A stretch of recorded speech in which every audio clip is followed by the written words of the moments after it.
All right, Ken, Yes. I don't know if you know this. Nope, I probably don't. Valentine's Day is this week. I should probably plan something. In fact, it's on Friday. So It's on Friday. this is your reminder, and all of you listening, this is your reminder now. Hello, broadcasting to set your plans, figure out what you need to do to make your person feel special. And if you're single, before we lose you, you're included in this too. Yep.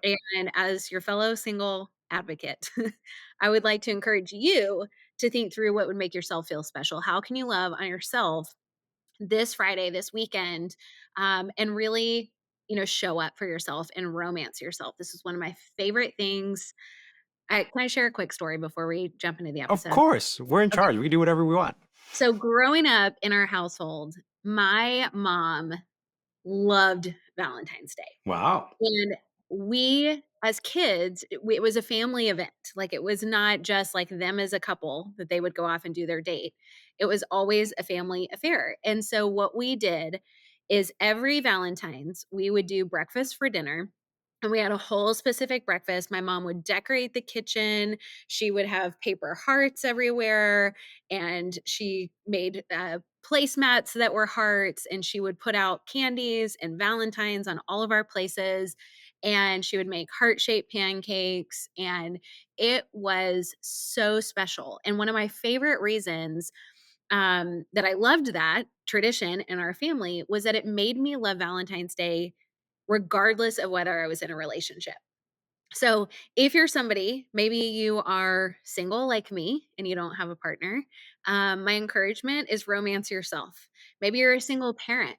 I want to encourage you, romance your children. Like, make this day special for you and your kids. It doesn't just have to mean, that you need to be in a romantic relationship to enjoy this holiday.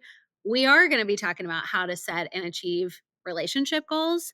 But this is going to include more than just romantic relationships. So even if you're not coupled up, don't worry because this episode is for you. Valentine's Day is this Friday. So this is your PSA. Get it together. All right, let's jump into the episode.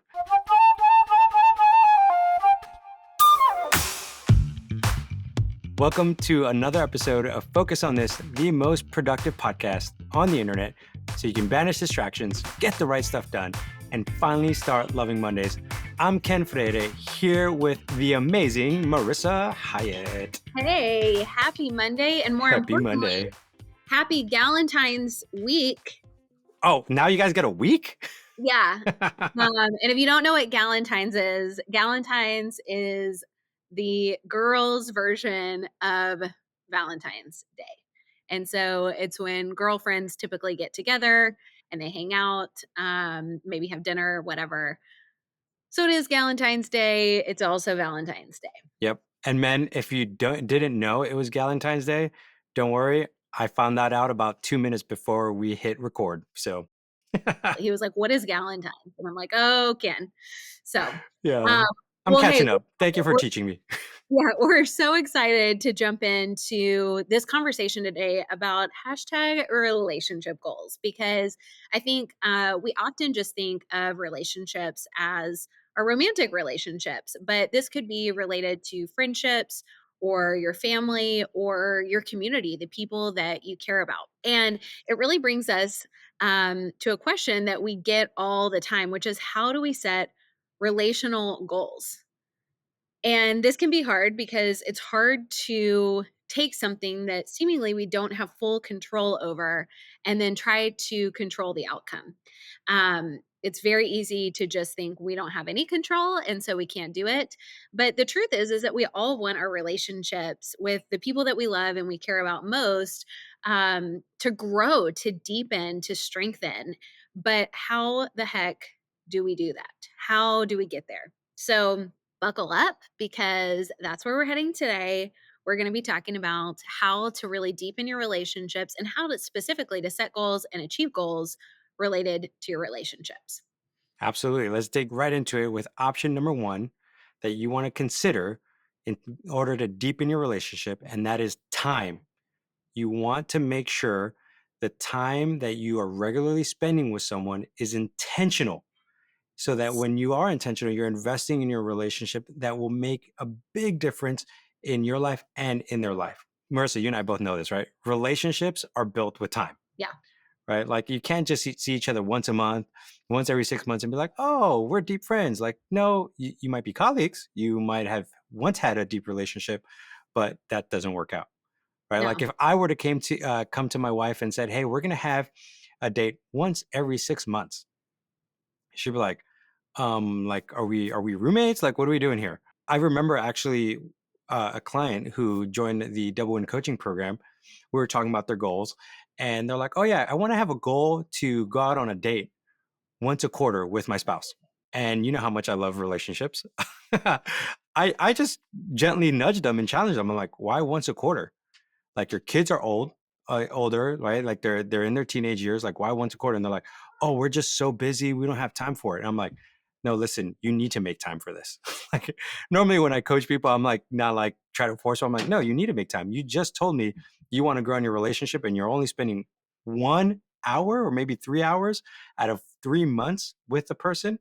Come on." Think about if you translated that to like a health goal. Yeah. And you were like, "Man, I really wanna have, the most, healthy body, be in the best shape of my life, and so I want to have 1 three-hour workout session a quarter." Like, you have to put the time in to get the results that you're wanting, and so if you're somebody listening here, then whether it's like we talked about, a romantic relationship, maybe it's with your partner and you're like, "Hey, I really wanna deepen this relationship." Maybe it's with a friend. We know that frequency and time are so critical in order to grow that relationship. You're just not going to be able to grow and deepen that relationship and that connection if you don't put the time in. Yeah.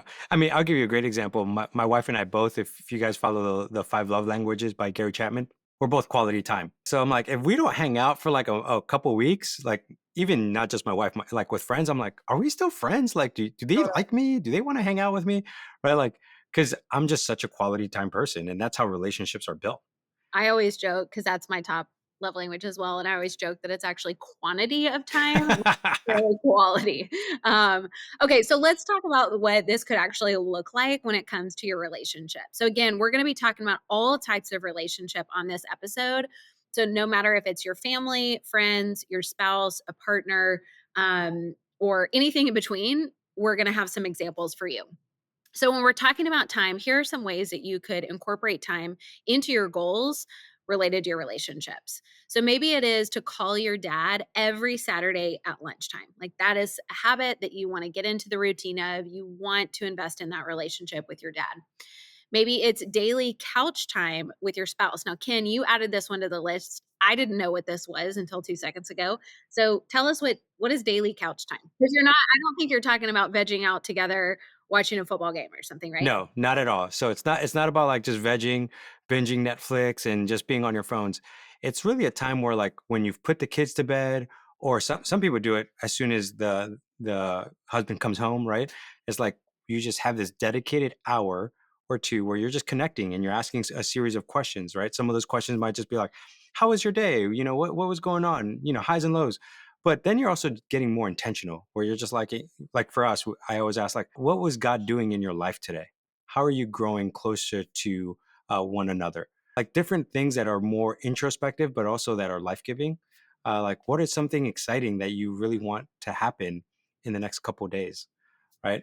Love that. It's just making sure that you're connecting from a surface level to a deeper level. I just recently played this game with some friends. This was actually game is a little bit of a loose term. But Esther Perel, who, if you are familiar with her work and her podcast, she is a relationship licensed family and marriage therapist and specializes in relationships, specifically usually romantic relationships. But she has a like card game that she came out with that's called "Where Should We Begin?"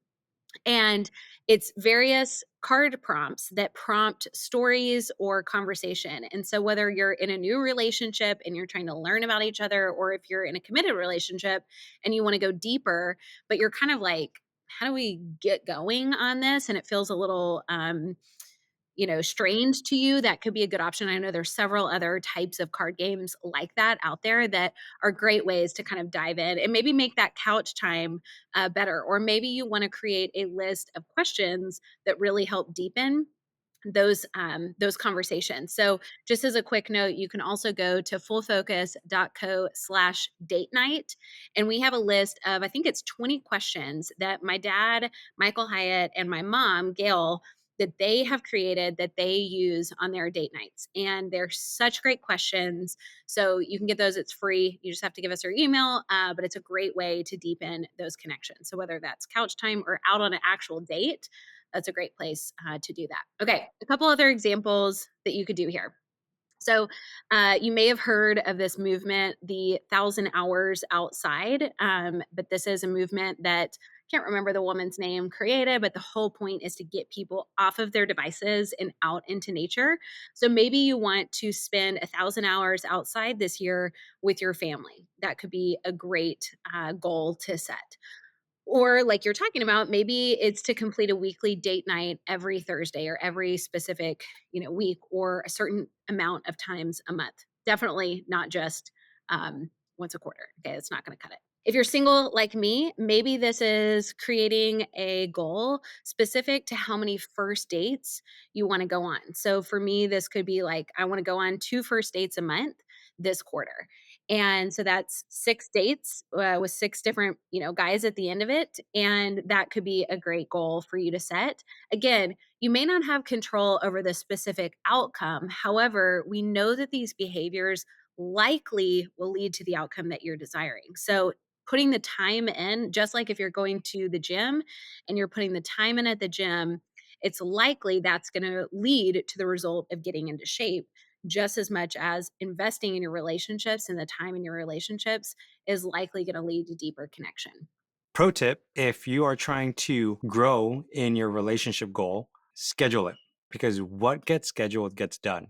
If you just say, oh, yeah, I think we want to do this, or like, hey, I'd love to have a date night, but you never actually do it, right? Like, you're never going to get there. So just put it on your schedule. Find the babysitter, find the time, like text as you're talking. And if you're available right now to do it, text that friend or text that family member that you're like, hey, do you want to connect at this time so that you can start building that relationship? Totally. Yeah. I think that's really, really key. And this goes for all goals, but especially relational, because we just kind of think this stuff happens for some reason in relationships, and it doesn't. It still requires intention and investment. Okay, let's talk about option number two. So we talked about option number one to focus on within your relationships and setting goals is time. Number two is knowledge. So, Ken, talk to us about this. Yeah, I think we got to realize that like we aren't born with knowledge about relationships, right? Like we don't know how to do certain things. We don't know how to interact with people, right? We actually need to grow in this and we need to learn one another. And the good news is that we can do this, right? So, for example, I want you to think about like listening to season 1 or season 2 of Brene Brown's podcast, Unlocking Us, right? Where That's she's a great helping us to just grow and understand ourselves a little bit better, right? But the more we understand humanity in general, the more we're able to relate to one another. Another one could be like attending a marriage conference conducted by the Allender Center by December 31st, right? Like this is just another way of you getting to know each other better. Because here's the reality, what I have found is that once you get into a relationship, whether it's your friends, your family, right, a spouse, a partner, the thing is that you could get into a rut pretty quickly. Mm, And I found this time and time again where like you could just end up being roommates. You're not really connecting. It's more like, how was your day? You're going on dates, but it's just like the same old, same old. And like you want to get outside of your normal routine and find things that will help you to grow as a couple or as a friendship. I thought about this the other day. I was talking to a friend of mine, and we have been, no joke, texting each other for like a year and a half about going and grabbing sushi. And we finally did it. And he's like, look, sent me a picture of like how we were texting each other back and forth about this. He's like, we finally did it. And we sat there and it was like for about an hour and a half, 2 hours, right? And we're just sharing each other a story. That's the first time I heard him say certain things that I was just like, wow, I didn't know about. I've known you for 2 years and I didn't know any of these things about you, yep. right? But it was just sitting down and learning about it. Totally. A couple other examples that you could do would be to complete a weekly book discussion with your spouse on, for instance, the Gottman's book, The Seven Principles for Making Marriage Work, or another book that you really want to dive in that's specific to your relationship and growing together. This is such a great way to invite your partner in to grow together. Uh, Again, if you're single, maybe this is hiring a dating coach. Maybe there's some skills that you need to improve upon or to learn, or to overcome when it comes to your mindset or your skill set in dating. And if you're in a relationship, maybe you want to look into working with a specific relationship therapist or coach to deepen that connection, to work through some of that stuff. Because we know within relationships, especially romantic relationships, certain things will arise that you cannot otherwise access outside of a relationship. That is so normal that stuff comes up inside the context of a relationship, and having a specific dedicated time and place to invest in that, to work on your relationship.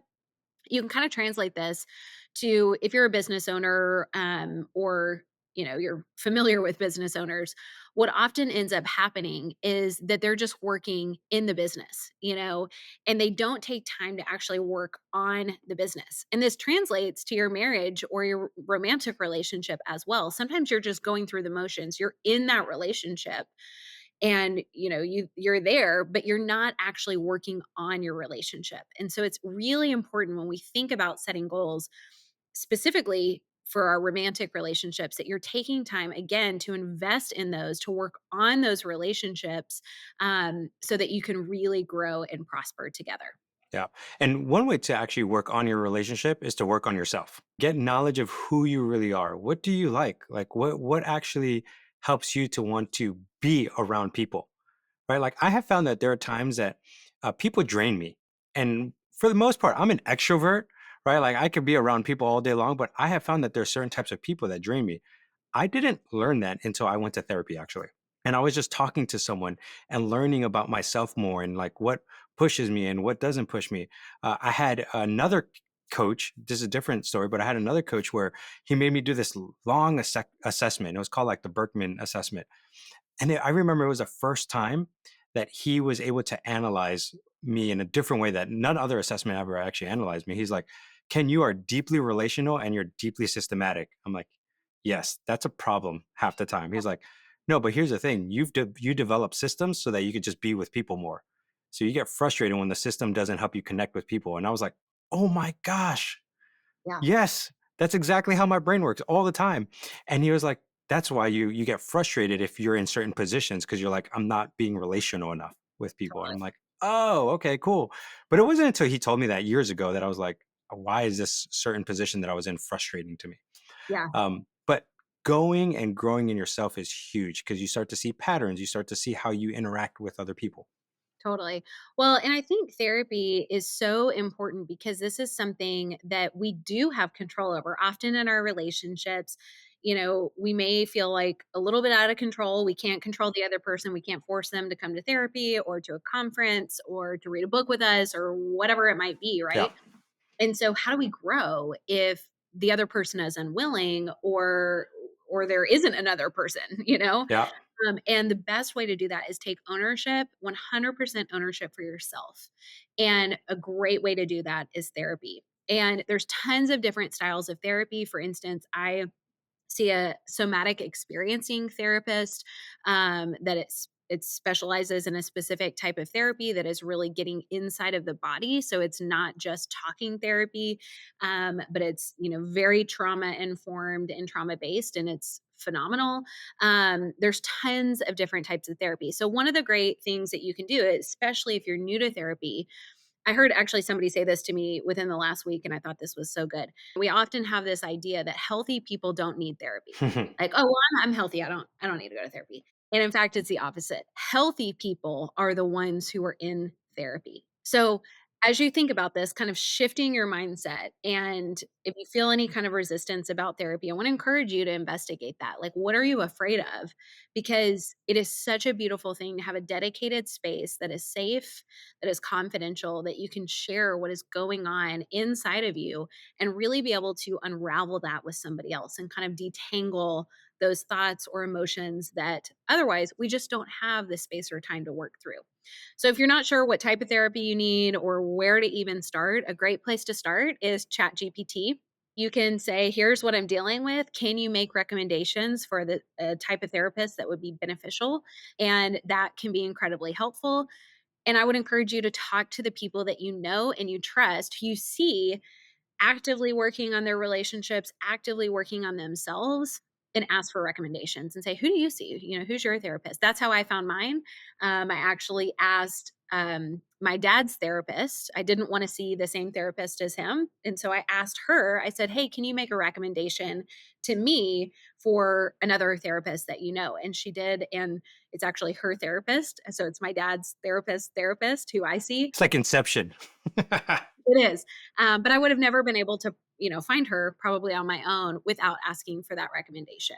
Yeah, that's fantastic. Now, as you think about this, there are other ways to grow in your relationship, right? And that's a knowledge of the people you love. And we kind of addressed this, but I want you to think about how can you learn about the people you love more specifically. So a couple of things you can do. These are just some examples. If you're thinking about how do I grow my relationships, number one, you can like interview your spouse on their childhood, or like just ask some deep questions about that. Or maybe you interview your parents or your grandparents about their family history. Mm. Man, Marissa, I remember a couple years ago before my great grandpa in law, I don't even know if that's the right way to say that, right? He passed away, and we knew that his time was coming. So what I ended up doing was I just grabbed my phone, and we were at the farm, and I literally just hit record, and I was like, "Hey, grandpa, like, can you just start sharing these stories?" And I just started drilling him questions, and everybody, and this is like my wife's family. They're like, "We never heard those stories before." And like they're like, "What possessed you to do this?" I was like, "I don't know. I just thought, hey, we might have 5 years left with him. Let's just keep this for the family." And they were like, "Oh, please send." Like my father-in-law was like, "Please send these to me because it's so important for him to have." But it's just those little things. Like all of a sudden, by me helping learn about my great grandpa, I learned something about my father-in-law and something about the family.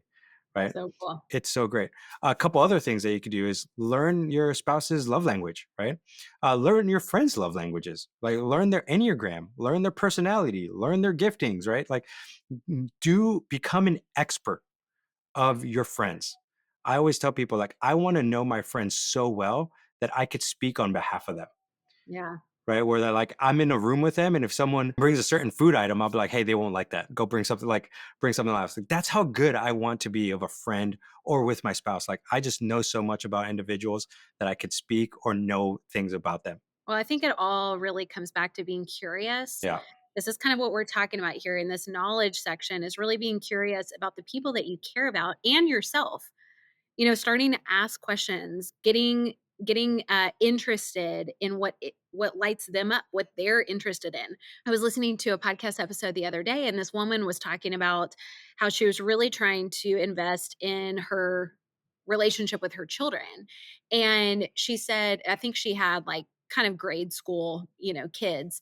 And she said that she started reading every book that they were reading for school so that she was able to actually, and tons of these she had read herself when she was in grade school, but she started doing this as a way to relate to her kids so that when they were sitting at the dinner table, rather than just saying, "Hey, did you do your homework? Did you read?" She could ask more interesting questions and say, "Hey, what did you think about that chapter that we just read?"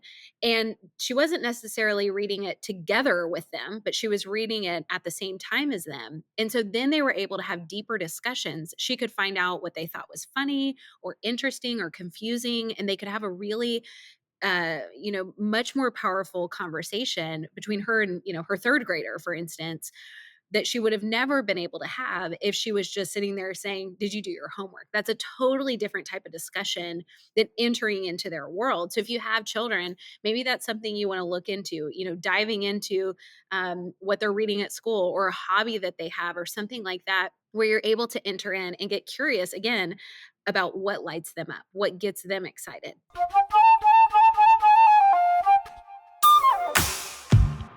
Recapping, option one, we have time. Option two is knowledge. And lastly, the third area for you to look at growing your relationships and setting goals in is option number three, which is new adventures. This is so fun because if we're having fun together, that's going to just ignite connection, right? Like, how often do you have a really great shared experience that brings you closer to people? Can I know, for instance, you have these guys that you connect with on an annual basis and you do some kind of a polar bear plunge or something. Some extreme thing every year, yeah. Yeah, and that's like, crazy and seemingly insignificant for your relationships. However, you're gonna bond over shared experiences.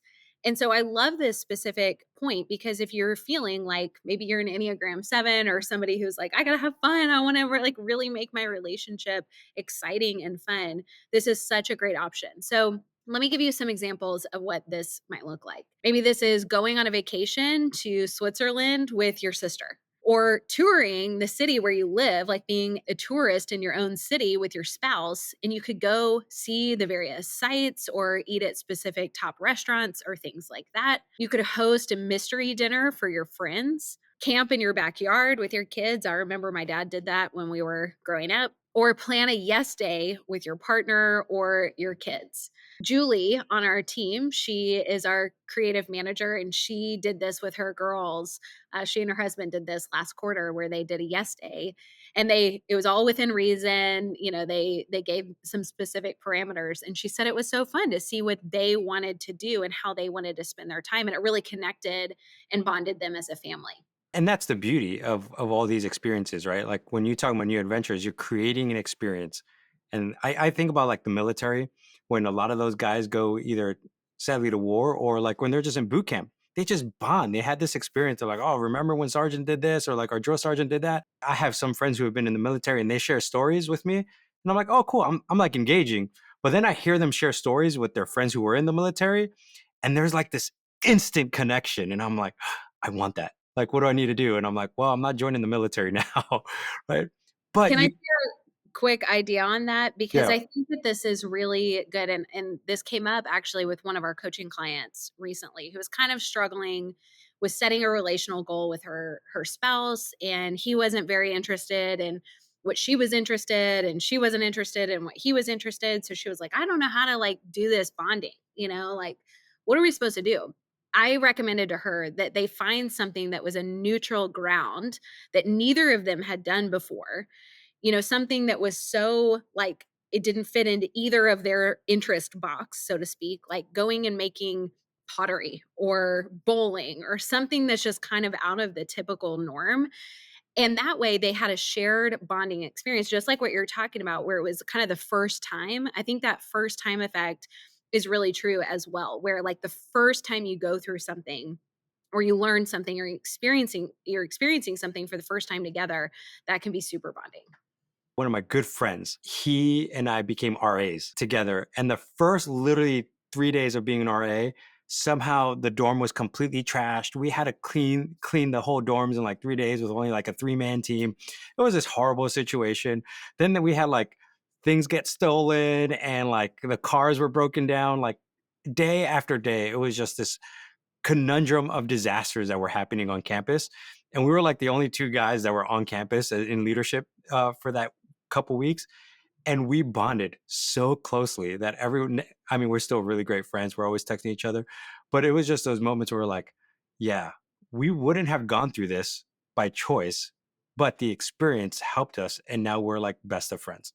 And it's because it was something new. We were both RAs and we're like, what does this have to do with us? So, Marissa, as we wrap up, what's the big idea?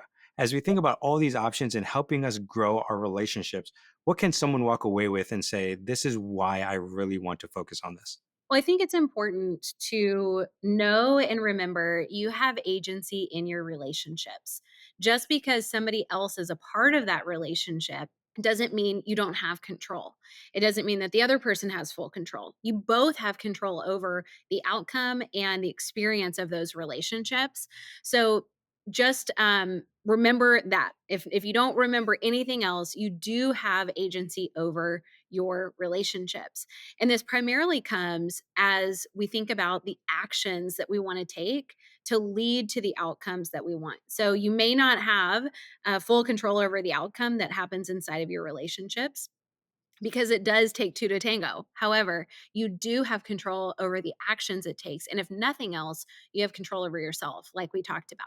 So, investing in yourself through therapy or other educational or growth minded activities can be a great way to deepen your relationships kind of indirectly. The other thing here is that setting goals really helps you be intentional and focus on your relationships. I think a lot of people think, well, I can't set goals in a relationship. Like it just kind of is what it is. And I, kind of got to go through it. But the truth is, you can set goals when it comes to your relationships. And again, you want to think about the activities or behaviors or habits that will lead to the outcome that you're desiring. And ultimately, Ken, it's exactly what you said. What gets scheduled gets done. We often forget that. We think that we're just gonna have the time or somehow it's magically gonna show up and we're, gonna be investing in our relationships, but it's just like any other area of our life. We have to schedule and invest our time into these relationships in order for them to prosper. For all of you who are listening, if you want one practical thing, think about that one relationship, whether it be your spouse, partner, whether it be your dad, right? Anybody that you want to, and just say, this week, what can you do to move the ball forward to grow that relationship? Whether it's a quick text message of like, hey, let's set up a date, or hey, let's set up a call, or hey, let's set up a trip to Switzerland, which would be awesome, by the way. Right? But like, go do it. Because when you build that experience, when you build that relationship, I think you will find that that's what you really want. Like, we are here on this earth to build connections with one another and help each other thrive. And our society, honestly, is in a pandemic of isolation and loneliness. And the way to break that is for us to just step out and say, you know what? I really want to be with you. I really want to connect with you. I really want to get to know your story. And that's what we're offering you when you think about you growing in your relationship goals.